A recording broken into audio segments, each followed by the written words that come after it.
काई के हर हरे दाग को धो रहा है, काई के हर हरे दाग को धो रहा है।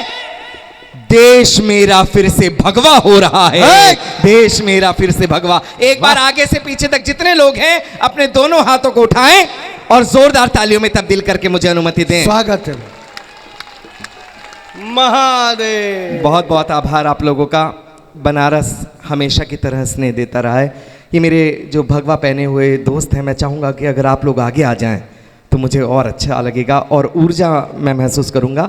जितने लोगों ने पटके पहने हुए सब आगे आ जाए मेरे साथ। ये दावा करता हूँ दोस्तों कि जितनी देर इस माइक पर हूँ उतनी देर कहीं ना कहीं खून आपका मेरे साथ रहेगा। ये भाई साहब आप थोड़ा सा पैर सीधे कर लीजिए। हाँ, आप बिल्कुल ऐसा लग रहा है जैसे आप जिल्ले हिलाई और मैं अनारकली खड़ा हो गया हूँ। क्या कहने। आइए मैं पंक्तियां शुरू करता हूं, सुनिएगा। स्वागत कि यूं शेरों की मांद में आकर डर फैलाने की वाह। पिछली गवर्नमेंट के समय 2 बड़े आतंकवादियों को सजाए मौत दी गई थी, एक अफजल को और एक कसाब को। रात के किसी पहर में, सर आप ये मफलर उतार देंगे प्लीज। हाँ, दरअसल हम दिल्ली के नजदीक रहते हैं, किसी को मफलर में देखते हैं ऐसा लगता है धरने पर बैठा हुआ है।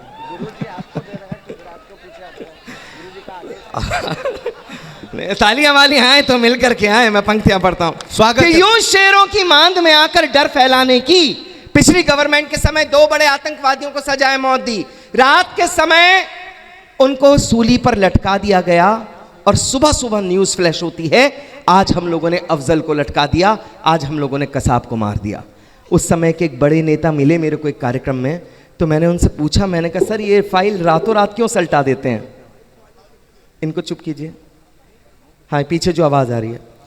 मैंने पूछा कि क्या कारण है आप रातों रात फाइल को क्यों सल्टा देते हैं? जनता को बताया क्यों नहीं जाता कि फला तारीख को फला समय उस आतंकवादी को मृत्यु दंड दिया जाएगा?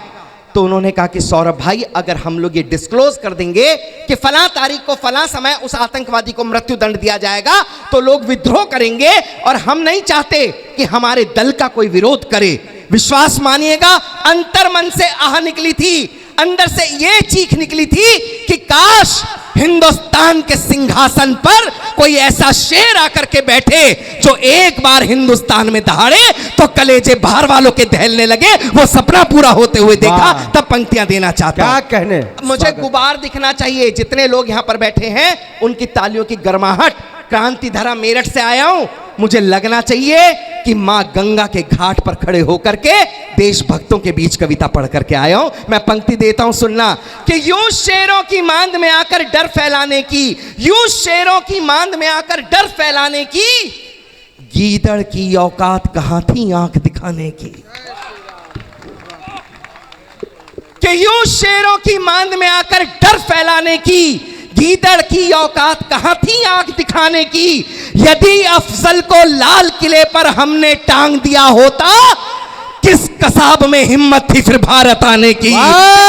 जिंदाबाद।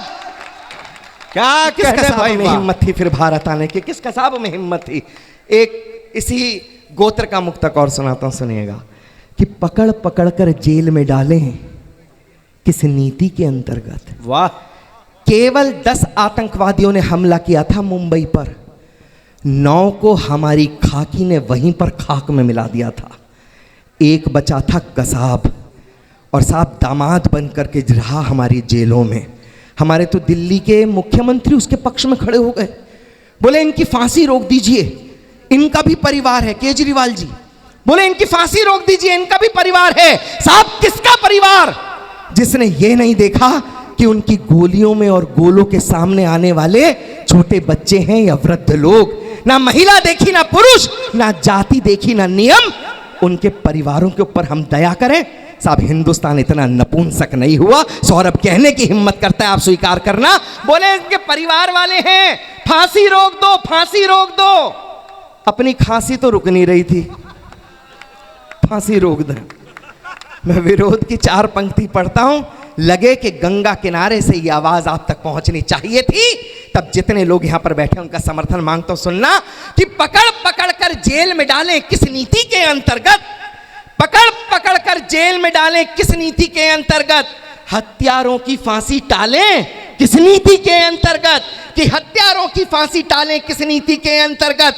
भारत मां का तन घायल है, जिनके पैने दांतों से उन कुत्तों को घर में पाले किस नीति के अंतर्गत? जिंदाबाद।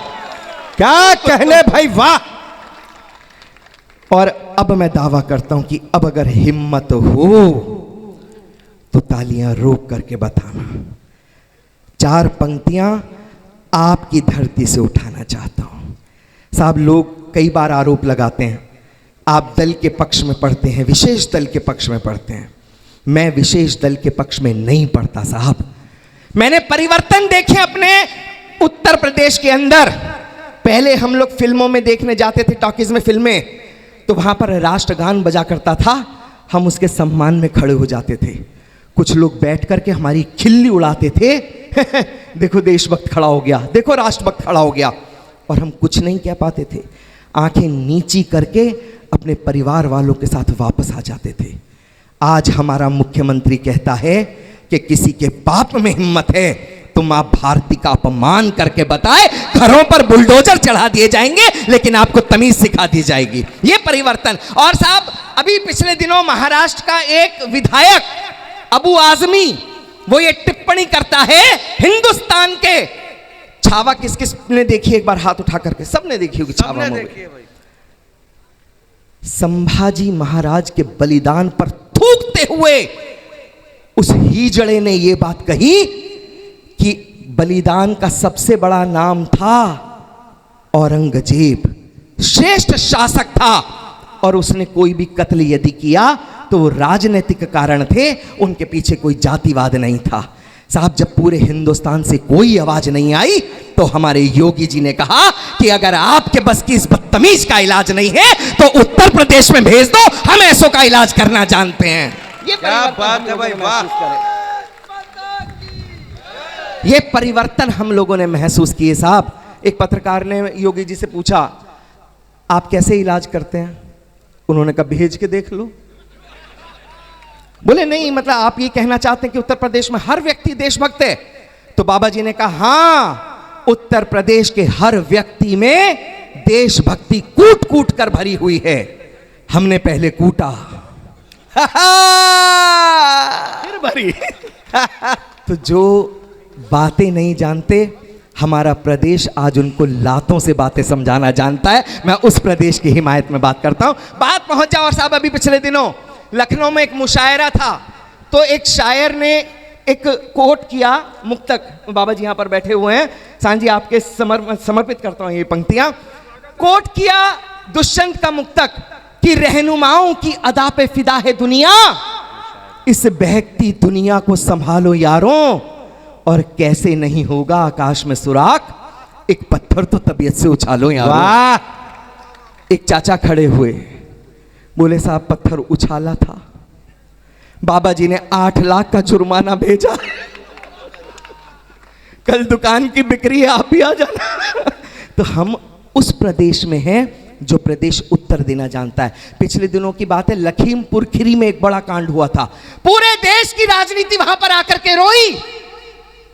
उसके ठीक अगले दिन जम्मू कश्मीर में श्रीनगर में एक विद्यालय में आइडेंटिटी कार्ड देख देख कर हमारे कलेजों में सुराख किए गए, और पूरे हिंदुस्तान से कोई शब्द नहीं गूंजा। तब सौरभ को लगा कि मुझे अपना कर्तव्य निर्वहन करना चाहिए और इस नासूर की दवा लिखनी चाहिए। अगर आप लोगों को लगे कि सौरभ जैन सुमन ने सही पढ़ा है तो वो तालियां देखना चाहता हूं जो अब तक इस सदन में ना गूंजी हो। कहने की हिम्मत मैं करता हूं, सुनने की आप करना, कि राष्ट्रभक्ति के पृष्ठों से तुम नाम भले हटवा देना, राष्ट्रभक्ति के पृष्ठों से तुम नाम भले हटवा देना, मेरे जिस्म के टुकड़े चीलों कव्वों को बंटवा देना। मैं कहता हूं एक बार, कश्मीर भी दे दो योगी को, आतंकवाद यदि बचे तो मुझको इंचों में कटवा दे। जिंदाबाद जिंदाबाद। क्या कहने भाई, वाह वाह वाह वाह वाह वाह वाह वाह वाह। पता है हारा हारा महादेव। पसंद आया हूं तो एक बार आपकी तालियां मुझ तक आ जाएं। सांड जी ने बहुत बड़ा उपक्रम किया साहब। 57 वर्षों में पहली बार रस परिवर्तन हुआ इस मंच पर, और मैं चाहता हूं कि ये परिवर्तन बना रहे। कविता के मंच से ठहाके भी हो, हंसी भी हो, ठिठोली भी हो, लेकिन अंत में एक ऐसी कविता भी हो जब आप कल सुबह उठें तो ये कहें कि हाँ, हम देशभक्ति की कविता पढ़कर आए। एक बार आपकी तालियों की मोहर इस पर लगे। मैं मन से आशीर्वाद। स्वागत है भैया। एक कविता विशेष मेरा पढ़ने का मन है। मैं जानता हूँ आप सबको जाना है, हमें भी जाना है, हमें कोई यहीं थोड़ी ना रुकना है, लेकिन जितनी देर आप हैं मैं चाहता हूँ कि उतनी देर आपका मन मुझ तक मिले। एक कविता मेरी इन दिनों चर्चित कविता है, इतिहास। अगर आप चाहें तो मैं आपके सामने रखूं। स्वागत है भाई, स्वागत है, स्वागत है। बहुत अच्छी कविता है। बाबू जी आप बैठे। ये अंबर जी आप आगे आ जाएं। हाँ। आप ताली नहीं बजा रहे। मैंने आपकी उन कविताओं पे बजाई जो मेरी समझ में भी नहीं आ रही थी। मैं पंक्ति पढ़ता हूं, सुनेगा कि बहुत सो चुके अब उठ जाओ, समय नहीं ये सोने का। बहुत सो चुके अब उठ जाओ, समय नहीं ये सोने का। अब तक खोया बहुत करो प्रण, अब कुछ भी ना खोने का। राम जन्मभूमि खोई थी, खोए ताजमहल हमने। मुगलों के आतंक से खोए कितने राजमहल हमने। गोपाचल की हर प्रतिमा जुल्मों की कथा सुनाती है, कि गोपाचल की हर प्रतिमा जुल्मों की कथा सुनाती है। किसने कैसे लूटा हमको चीख चीख दर्शाती है, किसने कैसे लूटा। मैं 4 पंक्तियां पढ़ना चाहता हूं इस कविता को आप तक पहुंचाने से पहले।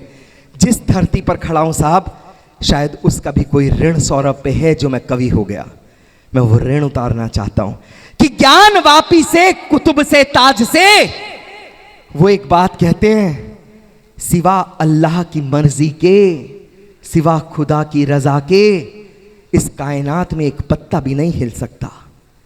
हम भी ये बात कहते हैं कि सिवा अल्लाह की मर्जी के, सिवा खुदा की रजा के एक पत्ता भी नहीं हिल सकता। मैं इस बात को सिद्ध करता हूं, और आपको लगे कि सौरभ ने सिद्ध सही किया है, तब आप लोगों के हाथ खुलते हुए देखना चाहता हूं कि ज्ञान वापी से कुतुब से ताज से अयोध्या खुदी राम निकले, ज्ञान वापी खुदी महादेव निकले, मथुरा खुदी कृष्ण निकले।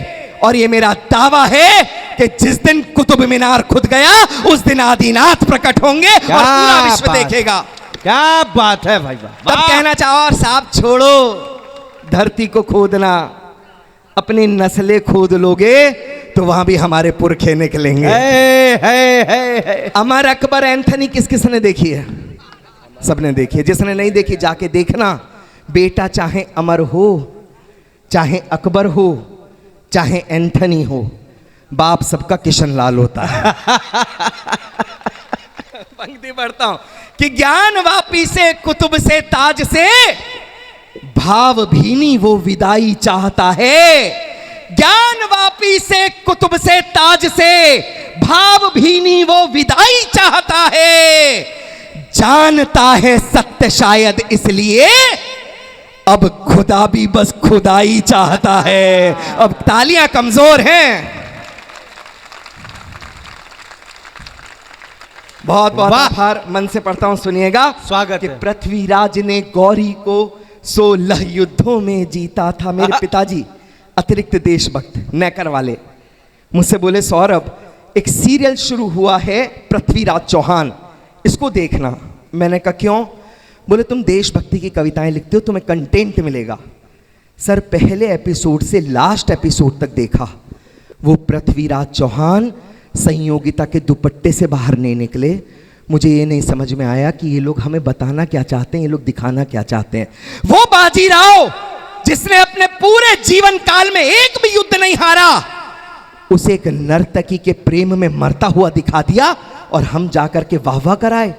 साहब इससे बड़ी नपुंसकता कोई नहीं हो सकती। क्या बात। मैं विरोध कर रहा हूं, मेरे इस विरोध को अपनी तालियों का दर्द देना, ताकि मैं पूरे हिंदुस्तान में ये दर्द गा सकूं। एक बार पूरा सदन मेरे को अपनी तालियों से आशीर्वाद दे। मैं हिम्मत करता हूं पढ़ने की। स्वागत है। कि पृथ्वीराज ने गौरी को 16 युद्धों में जीता था। अनवरत लड़े 40 युद्ध, वो बाजीराव तो चीता था। उस बाजीराव को मस्तानी के इश्क में मरता दिखा दिया। पृथ्वीराज के शौर्य को प्रेम का पानी भरता दिखा दिया। वो महाराणा जिनके बारे में दिखा सके वो थोड़ा था। एक 40-50 किलोग्राम का आदमी खड़ा किया, बोले ये महाराणा प्रताप हैं, इन्हें महाराणा प्रताप मान लो। आपको नहीं पता था महाराणा प्रताप कौन है, तो आज भी उदयपुर चले जाओ, सिटी पैलेस में उनका भाला और उनके वसन रखे हुए हैं जो आपकी पुश्ते हिला नहीं सकती। साहब आप कहते हो एक भेड़ को शेर मान ले, हिंदुस्तानी मानने वाला नहीं है। मैं विरोध की पंक्तियां पढ़ता हूं, मुझे बताना कि पृथ्वीराज के शौर्य को प्रेम का पानी भरता दिखा दिया। वो महाराणा जिनके बारे में दिखा सके वो थोड़ा था। कि वो महाराणा, भाई साहब ये रात में इस समय किसका फोन है? संतोषी 11:15 बजे आपका फोन रात में? स्वागत। रात के समय 2 ही लोगों के फोन आते हैं, एक उधार वाले का, एक जुगाड़ वाले का। और ये मुझे उधार वाले लग नहीं रहे। देखिए ध्यान भटकता है, मेरा मन है पंक्तियां पढ़ता सुनना कि पृथ्वीराज के शौर्य को प्रेम का पानी भरता दिखा दिया। वो महाराणा जिनके बारे में दिखा सके वो थोड़ा था। कि वो महाराणा जिनके बारे में दिखा सके वो थोड़ा था। जिस भाव को छू पाए उससे कहीं ज्यादा उनका घोड़ा था। वाह, तालियां कमजोर हैं दोस्तों। बहुत बढ़िया, वाह वाह वाह वाह वाह वाह वाह। हमको बतलाया जाता है बाबर महान इतिहासों में। है अकबर, बाबर, इतिहास उठा करके देखो, केवल यही लोग महान थे। हमारे यहाँ तो पाठ्यक्रम में था द ग्रेट अकबर।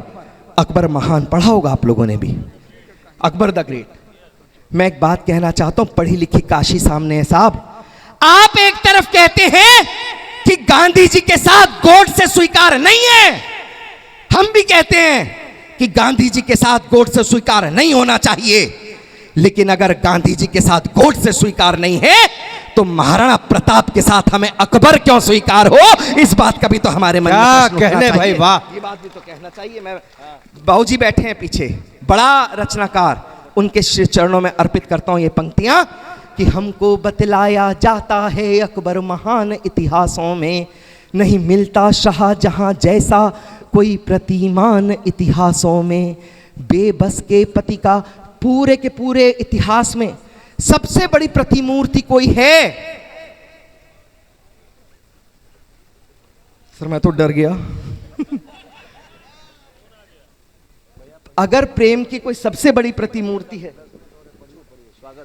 सबसे बड़ी कोई प्रतिमूर्ति है प्रेम की, तो वो ताजमहल है। आपके बाबा जी ने बनवाया था। कोई बाहर का शिलापट्ट हटा के अंदर से शिवालय हटा के कब्रें गाड़ दे तो वो क्या शिव मंदिर नहीं रहेगा, वो कब्रिस्तान बन जाएगा? ऐसा नहीं है साहब। 2 पंक्ति पढ़ता हूं और दावा करता हूं कि नीचे से ऊपर तक, अब आप लोग तालियां रोक करके बताना कि तू कहता है ताजमहल के हर जर्रे में लव है।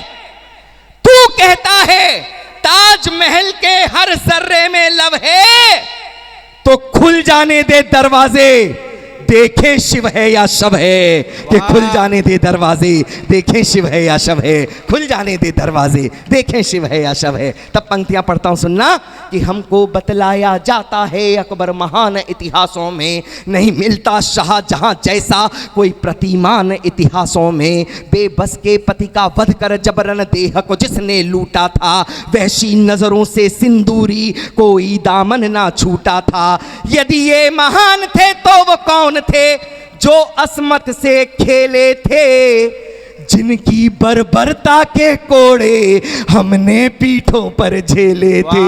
कि जिनकी बर्बरता के कोड़े हमने पीठों पर झेले थे।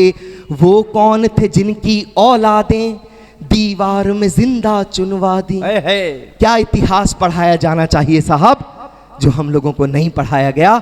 वो बात कहता हूं कि वो कौन थे जिनकी औलादें दीवार में जिंदा चुनवा दी, जिनकी आंखों को नोच देह तपते तेलों में भुनवा दी, जिनको भेड़ों की खाल उड़ाकर लाल किले पर बंधवाया, जिन गुरु के बेटों को अंतिम सांसों तक तुमने तड़पाया।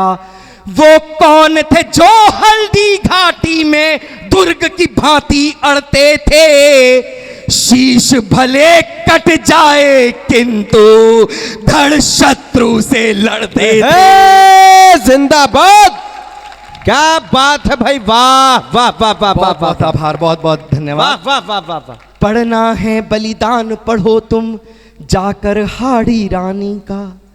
कौन कौन जानता है हाड़ा रानी की कहानी, एक बार हाथ उठा करके बताएं।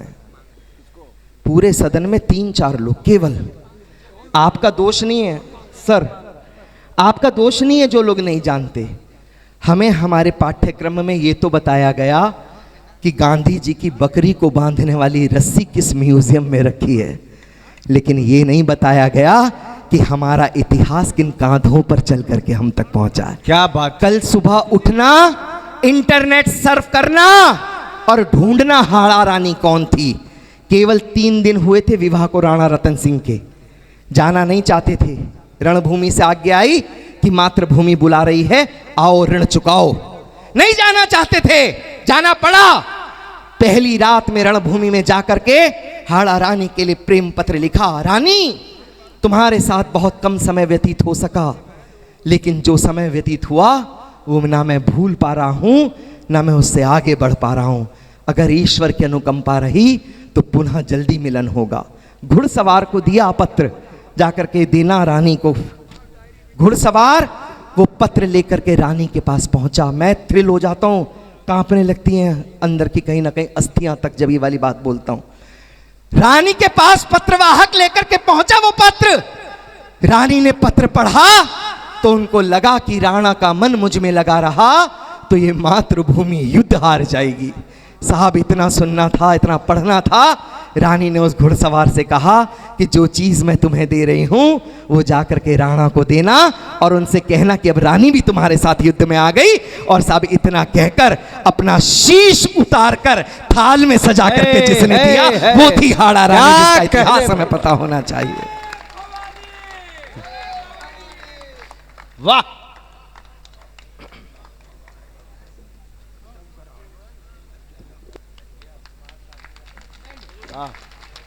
बहुत बढ़िया भाई। वाह। भैया जो जा रहे हैं, मैं एक बात बता दूं उनको, बहुत थोड़ी सी कविता बची है और मेरे को श्राप भी मिला है, अगर कोई मुझे बिना सुने जाता है मैं पूरी रात सपने में आके कविता सुनाता हूं। अच्छा, मंच के दाहिनी ओर ये जो हुरपेट 2.1 है जिसका विमोचन हुआ है आज, जाते जाते आप इस किताब को भी ले जा सकते हैं। जाओ भैया, स्वागत है भाई। कि पढ़ना है बलिदान पढ़ो तुम जाकर हाड़ी रानी का। वाह। शीश थाल में भेजा जिसने ऐसी अमर जवानी का। गर त्याग देखना है तो खोलो पन्ना पन्ना दाई का। कहीं मिलता है ऐसा प्रमाण बोलो मुंह बोली माई का, कि जिसकी आंखों में स्वामी भक्त की स्वर्णिम अश्रु रेखा हो, कि जिसकी आंखों में स्वामी भक्त की स्वर्णिम अश्रु रेखा हो, अपने बेटे को तलवारों से खुद ही कटते देखा हो। कि अपने और इस कविता का आखिरी बंद देता हूं। हाँ। आपने जो प्यार, जो दुलार इस पूरी कविता को दिया, मेरा मन है कि इस अंतिम कड़ी को सुन करके मुझे विदा करना। हाँ, विनोद भैया, ये जो पीछे आवाज हो रही है, गर्दन ध्वनि के लिए सिर्फ 4 मिनट बचे हैं, जल्दी से। केवल 4 मिनट में मैं पूरी की पूरी कविता समापन की ओर लेकर के चलता हूँ। सुनना। 3 मिनट। शांत रहो, 3 मिनट। गर बात करो तुम प्रेम की तो मैं एक प्रमाण अब देता हूं, कि गर बात करो तुम प्रेम की सबसे बड़ा प्रतीक ताजमहल है? नहीं। अगर हिंदुस्तान में प्रेम का सबसे बड़ा प्रतीक देखना है तो आज भी रामेश्वरम चले जाना। भगवान श्री राम ने मां सीता को लाने के लिए जो सेतु बनाया था, आज तक विज्ञान ढूंढ नहीं पाया कि इसका प्रमाण क्या है। आप हमें बताएंगे। मैं विरोध की पंक्तियां पढ़ता हूं, सुनना। कि गर बात करो तुम प्रेम की तो मैं एक प्रमाण अब देता हूं, सबसे सुंदर तन और मन की देवी का नाम अब लेता हूँ। वो शील गुणों की धारी छत्राणी थी, वीर थी, वो सती थी, सौंदर्य और चारित्र का तो संयुक्त रूप पद्मावती थी। कि सौंदर्य और चारित्र का तो संयुक्त रूप पद्मावती थी। खिलजी से युद्ध लड़ा जाकर फिर पति को मुक्त कराया था। गोरा बादल का देश प्रेम तब सबके सन्मुख आया था। गोरा बादल का देश। आखिरी पंक्तियां मुझे विदा देना। खिलजी ने चिड़चित्तौड़ को घेरा, थके भूख से पस्त हुए, लड़ते लड़ते राणा के सूर सब पूर्व दिशा में अस्त हुए। इस खबर से पद्मनी के दिल में विस्फोट हुए बारूद कई। शौर्यशील का बचा के वो जौहर की ज्वाल में कूद गई। अप्रतिम था सौंदर्य रूप। क्या होता है जौहर? एक बार मोमबत्ती जलाना और उसके ऊपर 1 मिनट के लिए हाथ रखना, आपको पता चल जाएगा कि जीवित अवस्था में अग्नि के साथ प्राणोत्सर्ग क्या चीज होती है। 1 नहीं 2 नहीं, 16,000 रानियों ने एक साथ बलिदान दिया। विश्व में इससे बड़ा कोई बलिदान नहीं है। मैं उस बलिदान को नमन करता हूं। अपनी पंक्तियां, आखिरी पंक्तियां देकर के चाहना चाहता हूं। मंच का स्नेह मांग तो सुनिए जी चाचा जी। पंक्ति देता हूं, सुनना। कि खिलजी ने चिड़चित्तौड़ को घेरा, थके भूख से पस्तु, शौर्यशील का बचा के वो जौहर की ज्वाल में कूद गई। अप्रतिम था सौंदर्य रूप। अब क्रोध से विदा करना मुझे। कि अप्रतिम था सौंदर्य रूप जो मोम की भांति गला दिया। अप्रतिम था सौंदर्य रूप जो मोम की भांति गला दिया। खिलजी के मुंह पर थूक के तन तपती लपटों में जला दिया। जिंदाबाद, क्या कहने भाई, वाह। पूजा की थाली का प्रसाद कुत्तों का ग्रास नहीं होगा। कि पूजा की थाली का प्रसाद कुत्तों का ग्रास नहीं होगा। बुनियादों पे झूठ की निर्मित अब इतिहास नहीं। वाह वाह वाह वाह वाह वाह।